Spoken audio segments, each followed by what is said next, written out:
Capricorn rising, welcome to your January 2025 astrology forecast with a little bit of tarot at the end. We start the year off with the sun in your sign, Capricorn, lighting up your first house space of self, identity, style, and your body. This energy emphasis is encouraging you to take self-love and self-care more seriously. On January 2nd, Venus moves into Pisces, bringing energy to your third house of siblings, communication, and skills.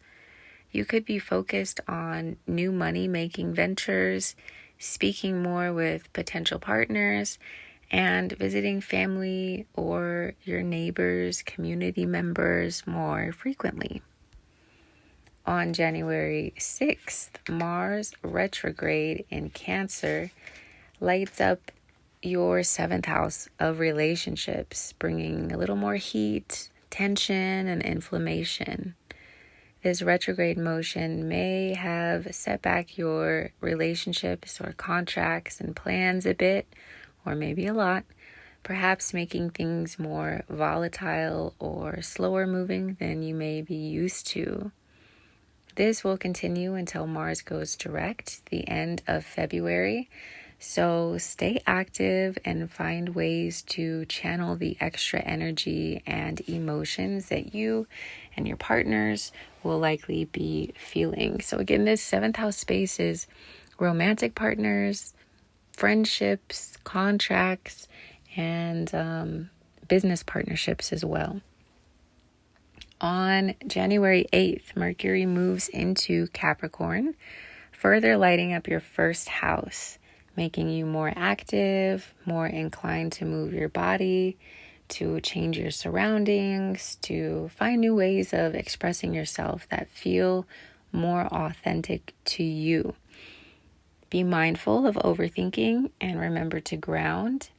And again, find a way to channel this extra mental energy. On January 11th, the North Node moves into Pisces, highlighting a destiny point for you in your 3rd house.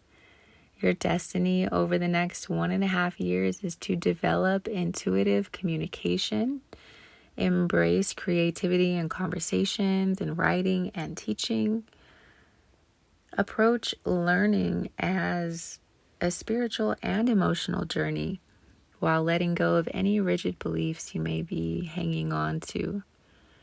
You're also meant to deepen your local connections and perhaps refine a skill.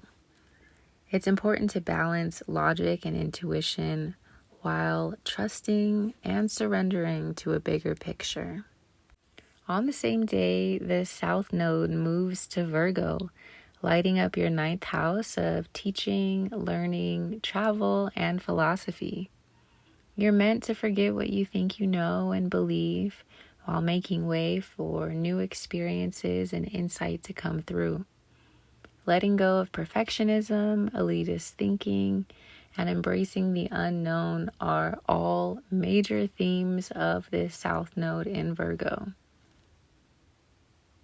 On January 13th, the full moon in Cancer illuminates your 7th house of relationships, romantic, platonic, or work-related, showing you more of what might need to end or be adjusted with the people you are involved with. This moon is aspecting Uranus, which is in your 5th house of romance, dating, creativity, and children. So there could be sudden developments or innovations in your romantic life. On January 19th, the sun moves into Aquarius, lighting up your 2nd house of money, love, and values, further emphasizing your magnetic and abundant nature. When Mercury follows the sun on January 27th, you'll see more action and ideas flowing to you to help you increase your wealth as well. You may be traveling short distances to capitalize on new opportunities or using the internet and social media to help you market and make money in new, exciting, and unconventional ways. The new moon on January 29th is also lighting up the same house, and it's the perfect time to set intentions and launch new projects to bring in more monetary resources. Remember, Pluto moved into this money house for you in late 2024, where it will stay for the next 20 years, helping you live up to your potential in love, money, and your values. So your work life and the way you make money, the amount of money you make is likely undergoing some major transformation. Finally, on January 30th, Uranus stations direct in Taurus, shaking up your house of romance, children, and creativity. You've been working with this energy for the last few years, and it will continue on until 2026. So the first card out in terms of tarot for you in 2025, January of 2025, is the Five of Cups. And this one shows a man in a black cape with his head down, presumably crying over these 3 cups that have spilt. So you might find yourself upset about the way something has panned out. Likely something related to love. There could be some disappointment here where you thought someone or something would honestly just do better than they did. The reality, however, is in the same card, there are 2 cups behind the individual, and there's an entire river in front of him where he can simply fill the cups back up.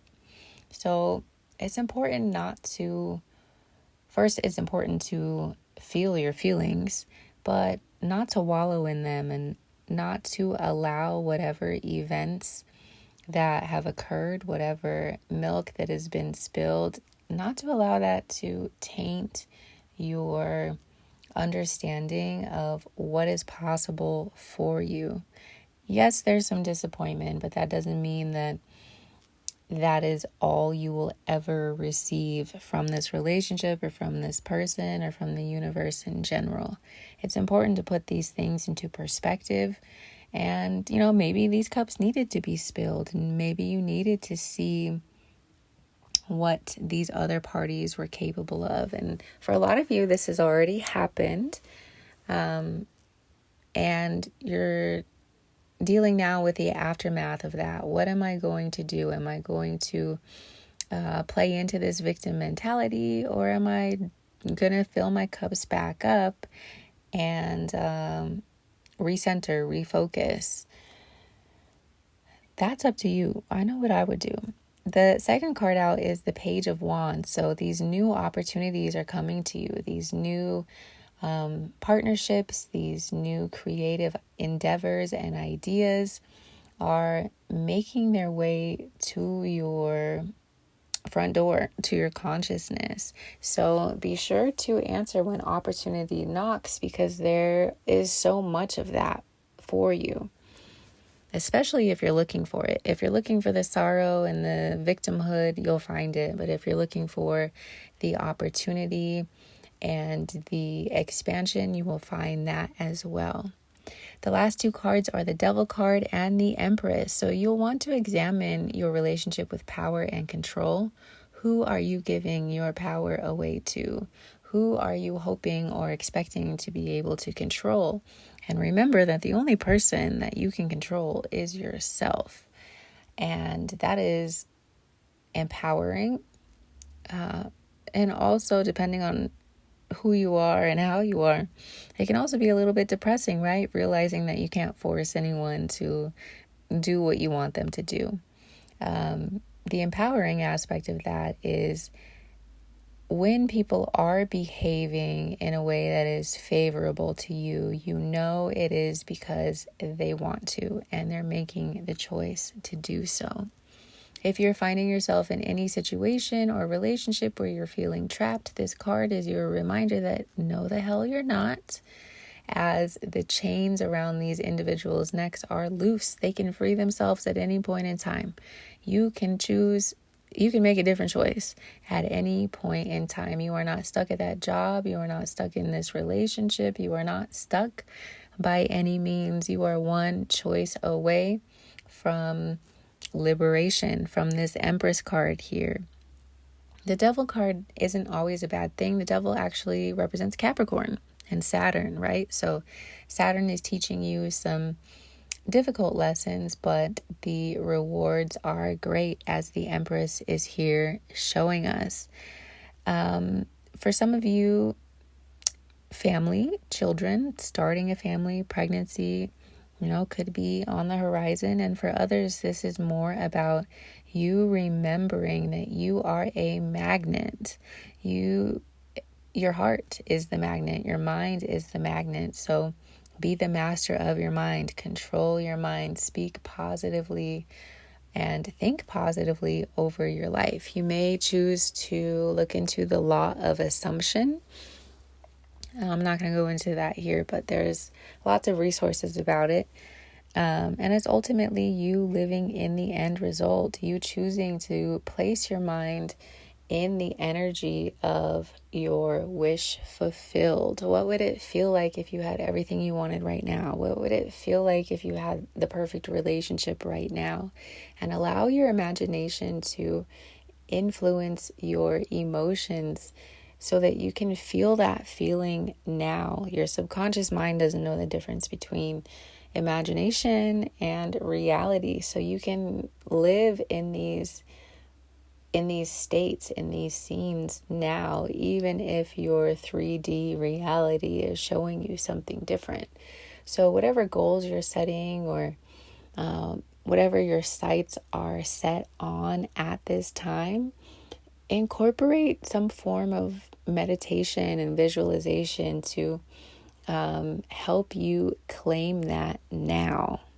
So I'm hoping this resonates, and I'm intending that it does. Let me know how the astrology and the tarot is playing out for you this January. I'm sending you so much love and encouragement, and I'll talk to you soon.